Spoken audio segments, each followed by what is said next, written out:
thousands of years, men have watched the birds in flight and dreamed of the time when they too could leave the Earth and fly through space. But it was not until the first half of the 19th century that the pioneers of flying began to experiment scientifically with gliders. That is, airplanes not provided with an engine. The early efforts of these bold experimenters prepared the way for the modern aeroplane. But gliding is a fascinating form of sport, and today, all over the world, men and women are learning the ways and moods of the air at flying clubs. From the earliest days of gliding to now, there's been a constant process of changing and modifying designs. That process has involved making and refining mathematical models to make a glider that performs as well as possible. Having no engine, a glider needs a hand to get airborne. After that, it's at the mercy of gravity and air currents. But that's not as restricting as you might think. There are many factors which will affect the ability of a glider to fly from one place to another. Not least, there's the weather, and in particular the speed and direction of the wind. There's the glider's mass and also the angle of glide to be taken into account. And as if this wasn't enough, the pilot has constantly to seek out sources of lift to compensate for the glider's otherwise continuous descent through the air.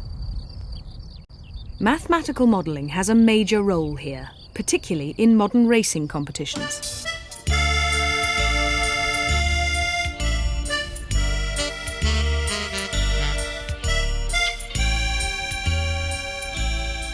One such competition involves mainly British pilots in an event organised at Le Blanc in France. It's known as the British Overseas Nationals, and the skies of central France are favoured for their more reliable weather.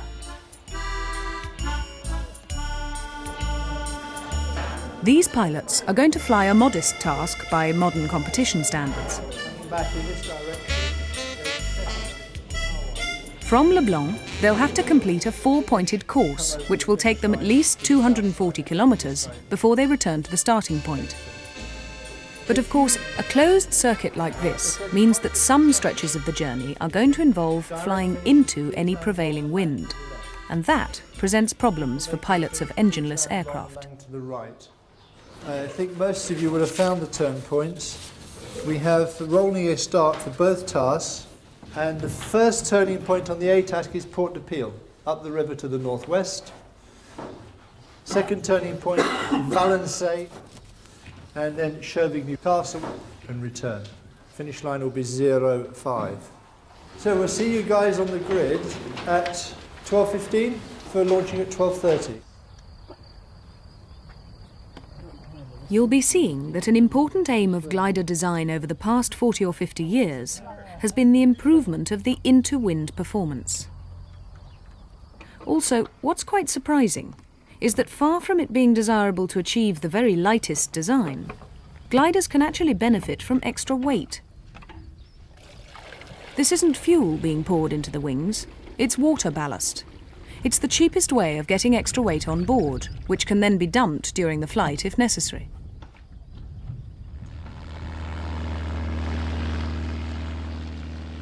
In today's competition, a glider pilot flies a very sophisticated machine with all the latest flying instruments, including some of the most modern satellite navigation systems. Even so, some basic instruments have been common in gliders for many years. This is a fairly standard training glider. I'll go through the main instruments used in flight. First is the altimeter, which measures the height of the aircraft in feet, normally above the ground point where you started. Then we have the airspeed indicator, which gives the speed along the direction of travel, and the variometer, an extremely sensitive instrument which gives the vertical speed of the glider to and from the ground. You can see how sensitive it is from the fact that it's moving around slightly, just with a few gusts of air on the ground. Both of these are calibrated in knots. That's a nautical mile per hour. And 1 nautical mile per hour is roughly the same as half a metre per second.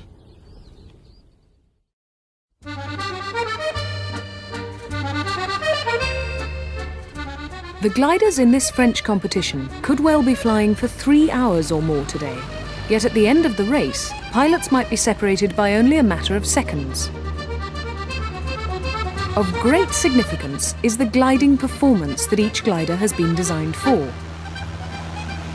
Just what gliding performance means and how it affects this race, we'll be exploring later on. But first, let's return to the 1930s for a lesson in flying. At Dunstable, the London Gliding Club with 300 members and 25 machines have their headquarters. Let us visit the club to see how gliding is learned. The beginner learns the first stages of gliding on this elementary machine which is called a ground hopper. He straps himself into his seat and is shown how to work the controls. They're exactly the same as in an aeroplane.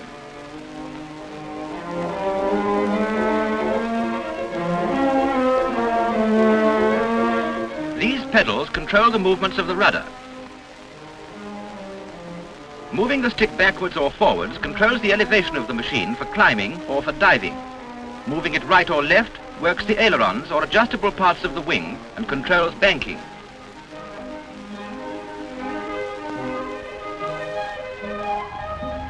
The London Gliding Club remains very active to this day at its original site next to the hills of Dunstable Downs. One of the early flyers at Dunstable was Anne Welch, who went on to become the manager of the British gliding team. Having no engine, gliders needed a hill simply to get into the air. Sometimes simply by pushing and sometimes using a rubber rope called a bungee. 6 men stretching the elastic rope send the machine high into the air when it's released, giving the pilot a chance to try the different controls.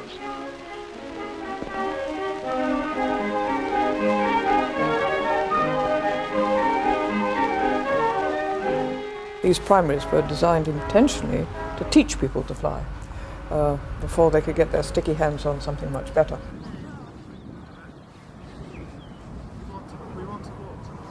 Are you ready? Walk and run. They didn't have much performance. That was intentional, so there was no question of the misguided student vanishing over the horizon. You had to stop quite soon, because if you didn't, the glider did stop for you. He's launched for the first time from a hilltop.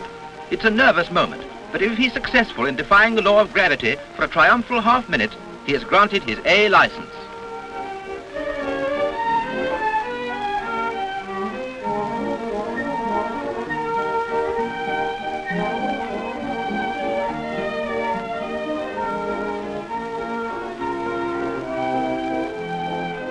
But the early gliders had so little performance that all they could do was to land down at the bottom of the hill. If they got that far, some of them, even the very early ones, actually made it to the ground before they got to the bottom of the hill.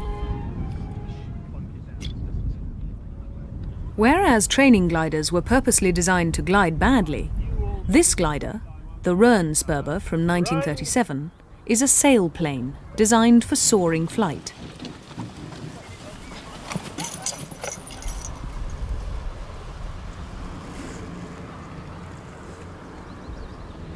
Given enough height, it could stay aloft to fly cross-country.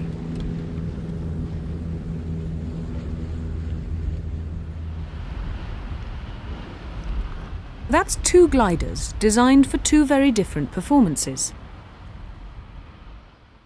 Take the primary, for instance.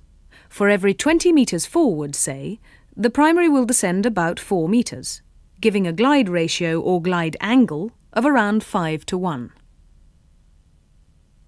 Whereas the Röhn-Sperber is designed for a flatter glide, and so over the same horizontal distance it drops a quarter as far, with a glide angle down to 20:1. Why is there such a difference in performance? The Dagling primary, with an open cockpit, has very poor streamlining, and the air resistance rapidly increases with the drag, whereas the Röhn-Sperber loses less energy through drag, so its better aerodynamics allow it to soar. Travel through the air at about 30 knots, and the Röhn-Sperber will descend at about 1.5 knots. But this descent can be countered if there's a component of airflow which is rising. A strong enough upwards airflow can not only stop a glider's fall, it can even allow a glider to climb. One place where you might find rising air is where wind blows onto a ridge of hills and is deflected up. One or two pilots found that they could stay up in this hill lift, this ridge lift, without losing height, and thus extend the length of their flight. And then one or two of the bolder ones would do a turn at the end of the ridge and fly back along the ridge. And then they would find that they were getting excellent soaring, provided the wind was blowing onto the hill. This helped the design of gliders to change, since to make the most of hill lift, they built very big span gliders which would fly very slowly, and so they could go turning in and out of all the little gullies and ridges and stay airborne. From the top of the hill here at Dunstable, we can see the London Gliding Club laid out below us, and we can also see gliders flying above us. The ridge here is only about a couple of miles long, and there's an awful lot of countryside out there without ridges, so when people are flying cross-country there, how would they find the lift? Well, they certainly wouldn't limit themselves to a small ridge, but you look for cumulus clouds, and cumulus clouds on a good day will be right to the horizon and beyond. The cumulus clouds really are signposts of thermals. Now, if the pilot gets in a thermal under a cumulus cloud, he'll circle up, flying as slowly as possible, so he gets a small turning circle up to the base of the cumulus. While he's doing that, he'll be looking ahead to see where is the next good cumulus to go for, and he will go for its thermal. Why are cumulus clouds so closely associated with thermals? Well, sunshine heats up the surface of the Earth, and the Earth heats up the air close to it. But some parts of the land heat up more quickly than others. For example, a village will absorb heat more quickly than surrounding fields. This leads to a patch of warmer air above the houses, and since hot air rises, it detaches from the ground in due course as a rising bubble, a thermal. As this air rises, it cools, and any water vapour condenses as cotton wool-like cumulus clouds. Thermals are created all the time. But each one isn't continuous. As the hot air column rises, cold air descends from all around to be heated in turn over the hotspot. If a glider turns tightly enough to stay within a thermal, it can gain height.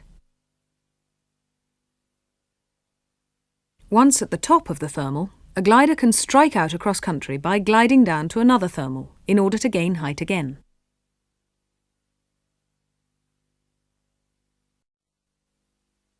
Particularly with a following wind, gliders like the Röhnsberger could go a very long way, but a downwind journey meant that the glider needed to be retrieved.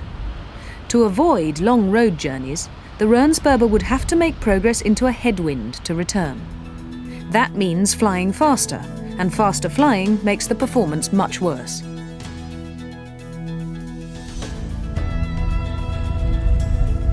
We can demonstrate the performance penalty associated with speed in a special test flight.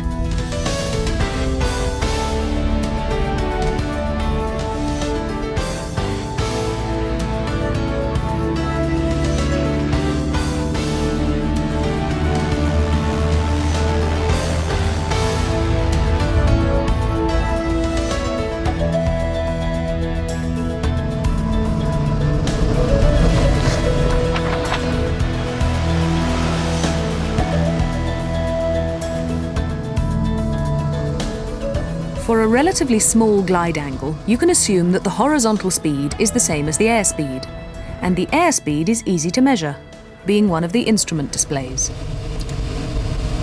I'm flying the glider now at about 50 knots, with a vertical speed of about 1.5 knots down. That gives us a glide angle of about 30 to 1. If I now increase the speed,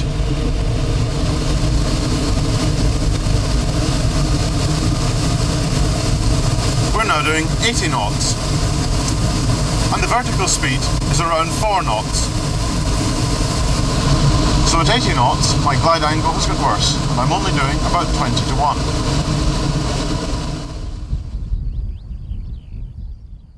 You can plot the performance of that test flight in terms of the relationship between horizontal and vertical speeds. At 50 knots, the glider's vertical speed is about -1.5 knots. And at 80 knots, the vertical speed becomes -4 knots. Other airspeeds carry different speeds of descent, giving this performance graph, which is known as a polar curve. The highest point on the graph gives you the minimum sink speed for this glider. That's around 40 knots. It's the speed at which it should fly in thermals or other rising air to gain height as quickly as possible. The tangent from the origin to the curve touches the curve at the point with the lowest possible ratio of vertical to horizontal speed. The airspeed at this point is called the best glide speed, and it's generally slightly higher than the minimum sink speed. Now, the Röhrsperber performs well in a very narrow range of speeds. Fly at speeds much greater than 40 knots, and the Röhrsperber effectively drops out of the sky. The design of the early gliders enabled them to fly in a limited speed range, and it wasn't until after the war that designs changed sufficiently to make flying into headwinds more feasible. Thinner plywoods and better glues meant that much better performance could be achieved with wooden gliders. Well, John, this is the K6, one of the classic gliders of the time, the early 1960s, isn't it? It was a very, very popular glider. Why is it different and better than the Sperber? Well, and it's a much cleaner design. It's more sleek, the wings are thinner, the surface finish is much improved, and the overall design is much more aerodynamic. And what about the performance on this? You normally can thermal between 40 and 45 knots in the K6, but flying between thermals, you can fly quite satisfactorily up to 60 knots without the performance deteriorating too much. That's great, so you've got some into-wind penetration with it. Yes. In fact, I think that they have now achieved a 500-kilometre triangle in a K6? In a K6. Oh, very successful. Yes.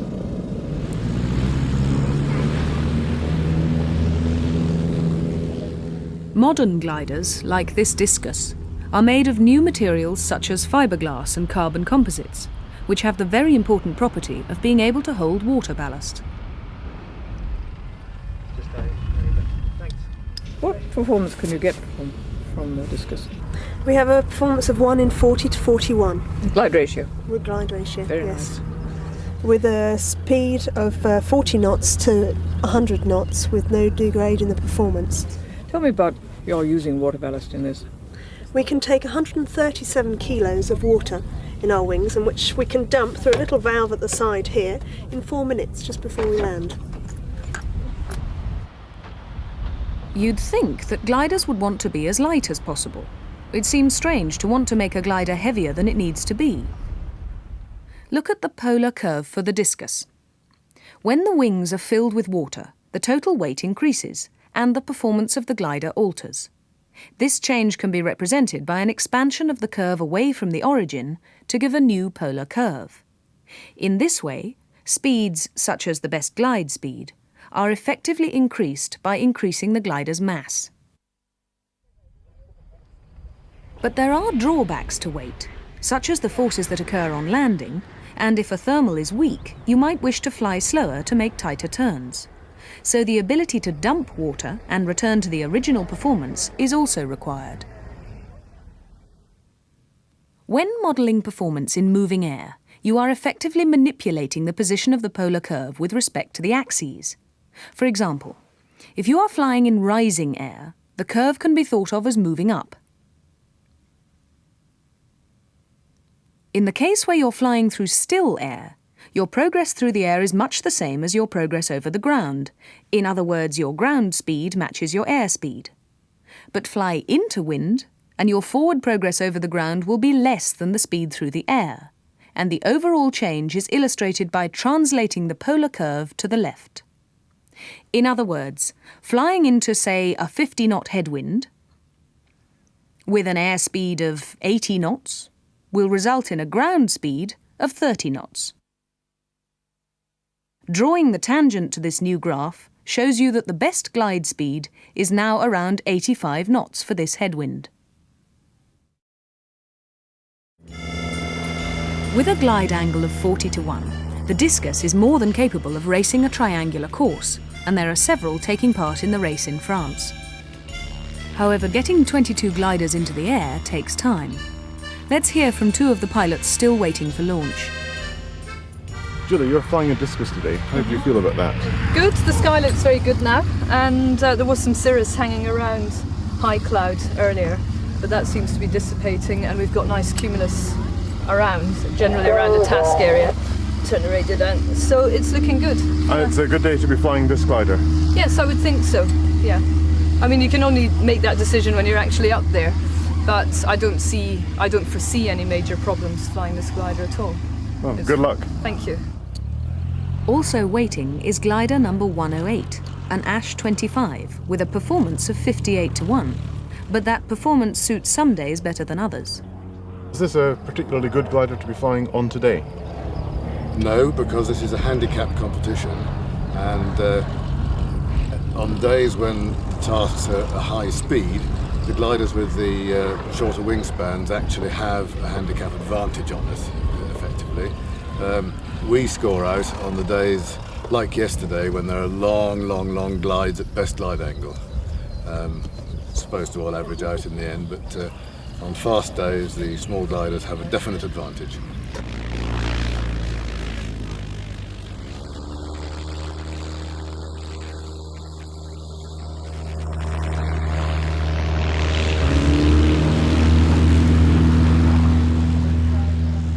Once you've got them all up into the air, the race can commence. Then it's a matter of sitting back and waiting for them to return. But how can you confirm where they went? We'll be able to verify the flight from a black box recorder, which is carried in the glider. And the black box recorder is something like this. And it's a small device which is plugged into a GPS, a global satellite positioning instrument. That records every 10 seconds the position of the glider, and the time and the altitude of the glider. We then take the information out of here into a computer, and we then show that information on a screen, and it will show us the exact track of the glider and the exact position at any one time, from which we can get the start time, the position at each of the turning points, and the finish time.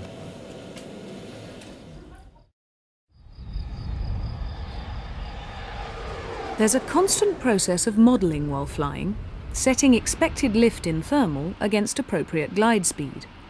But while there are lots of aids to help reach that optimum speed, much depends on the pilot's skill at identifying promising thermals and estimating their strength. For instance, two gliders might choose different glide speeds to travel between thermals, one very fast and the other at best glide speed. The penalty accepted by the faster glider is to fall rapidly, but it will arrive at the next thermal very much sooner and have the advantage of a longer period of lift. So by the time the second glider arrives, even though it chose best glide speed, it can end up lower than its rival.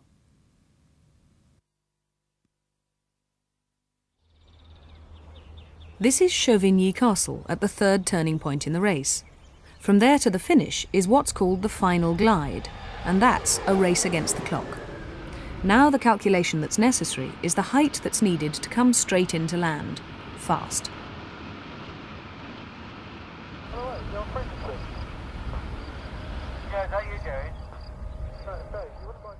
We hope they'll all get back, but a number of the pilots will have some difficulty during the flight. They'll miss a thermal, they maybe fly a little bit too aggressively, get too low, and they'll have to land in a field, and they'll what we call land out. And we anticipate that on most tasks we shall get maybe 15-20% will land out. Of course, if the weather becomes much more difficult than forecast, then they all will land out. But we try to design the task for an 80% return to the airfield. In the event, the winner got back in well under 3 hours, and glider 108 wasn't very far behind. It's nice. Well, again, have you had a nice flight? Yes, we had a lovely flight. It was had a bit of everything, from absolutely hurtling along at cloud base with the lift so great that we were actually travelling at about 110 knots at some time. And then around the second turning point, it suddenly started to look a lot different, and we found ourselves scrabbling around, taking 1.5 knot stuff just to keep in the action for a while. We're looking here at 108 in the verification. It's quite interesting to watch the deviations off track to find the good weather. On the way to the third turning point, he flies more to the north. He's got a good thermal, and now down to take the turn point, find some height to make his glide home. Richard, what was the final glide like? We had about a 1 in 30 glide angle, and what we did was that we kept on the 1 in 30 until we started being obviously above it, and then we gradually work up the speed, increase the speed director setting on the computer. The last bit of the glide was at something about 100 knots, but then for the very last bit, when we had a bit spare, we actually went up to about 130 knots. Julie, you were one of the later arrivals today. Was that problems in the flight? Not problems, more bad decision making on the latter part of the third leg, and the last leg was quite slow. So after all, was it a good day for a discus as a glider? Yes, it was a very good day for a discus. It wasn't a particularly good day for this pilot. And did you keep the ballast all the way around? I dumped the ballast after the second turning point, which was Valençay, because we were running into the cirrus and under the weaker conditions, and I just thought, get rid of it to help the glider climb. Because climbing's important. If you're not climbing in the glider, you're not going to go anywhere. With hindsight, would you have done things differently? It's difficult for me to say whether I would have done things differently. It's interesting for me to go and talk to other pilots who went faster and find out what they did. Also, tomorrow at briefing, the winner will describe what he did. He was very much faster than everybody else, and it'll be very useful for us all to find out what Russell did. The time chosen to actually start the race can play a big part in the final outcome. Probably the best decision I made was right at the beginning and starting as early as I possibly could. Some of my competitors, my main arch rivals, they started 5 minutes behind me. I had a good run round most of the tasks that put me, say, 15-20 minutes ahead of the pack, coming to the final stages, and that made all the difference. 10 minutes gained early on in the flight is crucial. We've been looking at a range of gliders. Today's international competitions attract the most up-to-date and intensively designed aircraft. But even so, great enjoyment can be had in very much humbler gliders. All that's needed is for the pilot to have a model of performance and know how to apply it. In fact, over the years, it's been the demands from pilots which have led to better designs, and then in turn these improved designs have inspired the pilots to attempt more and more. And so, the design loop continues.